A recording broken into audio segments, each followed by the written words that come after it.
ഏറ്റവും പ്രിയപ്പെട്ട സീത മഹാലക്ഷ്മിക്ക്. അപ്പൊ സീൻ ഇതാണ്, കണ്ണ് നിറയണം. ഓക്കെ അല്ലേ? ആ സർ.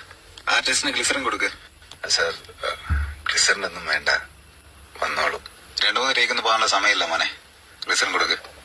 വേണ്ട സാർ, വന്നോളൂ. വന്നോളൂന്നോ? ശരി, ഓക്കെ, ടേക്ക് പോവാം. Roll camera, action. എന്റെ ഭാര്യ സീത മഹാലക്ഷ്മിക്ക്. ഈ സീതാരാമ കഥയിലെ അവസാന അധ്യായമാണിത്. ഈ കത്ത് നിന്നിലേക്ക് എത്താൻ അല്പം താമസിച്ചു പോയി സീത. നിനക്കെന്നോട് ദേഷ്യമുണ്ടോ? നീ ഒരിക്കൽ പോലും ദേഷ്യപ്പെട്ടിട്ട് ഞാൻ കണ്ടിട്ടേ ഇല്ല. ഇനി അത് കാണാൻ പറ്റുമെന്ന് തോന്നുന്നില്ല. നീ ഒരിക്കലും എന്നോട് ചോദിച്ചില്ലേ താലി കെട്ടിയ ഒരു ഭാര്യ ഉണ്ടെന്നുള്ള കാര്യം മറന്നുപോയോന്ന്? മറന്നില്ലെന്ന് പറയാൻ വേണ്ടിയാണ് ഈ കത്തെഴുതുന്നത്.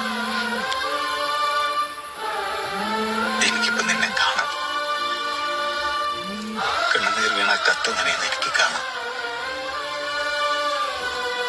എനിക്ക് കേൾക്കാം എന്നെ തിരിച്ചു വരാൻ വിളിക്കുന്ന നിന്നെ. ഈ അകലത്തിലിരുന്നിട്ടും